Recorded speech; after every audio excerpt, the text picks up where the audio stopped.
এবার সরকারি শাটডাউনের কবলে যুক্তরাষ্ট্রের অভ্যন্তরীণ ফ্লাইট। দেশটির ভিতরের রুটে ৫,০০০-এর বেশি ফ্লাইট বাতিল এবং দেরিতে ছেড়েছে। ডোনাল্ড ট্রাম্প সরকারের শাটডাউনের কারণে যুক্তরাষ্ট্রে উড়োজাহাজ চলাচলে এমন বিঘ্ন ঘটেছে।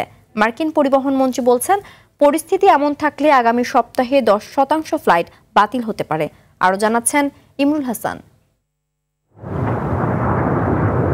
মার্কিন যুক্তরাষ্ট্র জুড়ে চলা শাটডাউনের কবলে পড়েছে দেশটির উড়োজাহাজ সংস্থাগুলো। সরকারি কর্মী সংকটের কারণে শুক্রবার কমপক্ষে 40টি গুরুত্বপূর্ণ বিমানবন্দরে ফ্লাইট বাতিল করে কর্তৃপক্ষ। বিবিসি বলছে, ওয়াশিংটনের রিগান বিমানবন্দরের ফ্লাইটগুলো গড়ে 240 মিনিট দেরিতে এসে পৌঁছাচ্ছে। আমেরিকান সাউথ ওয়েস্ট ও ডেল্টার মতো বড় বিমান সংস্থাগুলো বিবৃতি দিয়ে জানিয়েছে, তারা যাত্রীদের অসুবিধার কারণে অর্থ ফেরত ও বিনামূল্যে ফ্লাইট বদলের সুযোগ দিচ্ছে। ইতিমধ্যেই 40টি প্রধান বিমানবন্দরে ফ্লাইটগুলো বাতিল করা হয়েছে। এর মধ্যে New York, Los Angeles, Chicago ও ওয়াশিংটন ডিসির মতো বড় শহরও রয়েছে।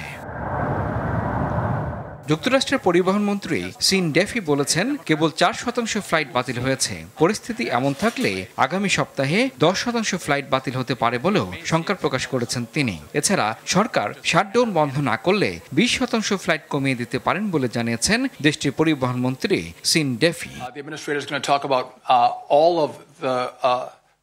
সময় যত যাচ্ছে উড়োজাহাজ সংস্থাগুলো বেশি জটিলতায় পড়ছে। শাটডাউনে বিমান চলাচল নিয়ন্ত্রণ কর্মকর্তাদের অনুপস্থিতির কারণে শুক্রবার Atlanta, San Francisco, Houston, Washington DC, New York সহ 10টি বিমানবন্দরে শত শত ফ্লাইট দেরিতে ছাড়ে। রিগান ওয়াশিংটন ন্যাশনাল বিমানবন্দরে গড়ে ফ্লাইটগুলো 4 ঘন্টা দেরিতে ছেড়েছে। এছাড়া 17% ফ্লাইট বাতিল করা হয়েছে আর অন্তত 40% ফ্লাইট দেরিতে ছেড়েছে। তাছাড়া 38 দিন ধরে চলা সরকারি শাটডাউনের কারণে 13,000 উড়োজাহাজ চলাচল নিয়ন্ত্রক ও 50,000 নিরাপত্তা তল্লাশি কর্মকর্তারা বেতন ছাড়াই কাজ করছেন।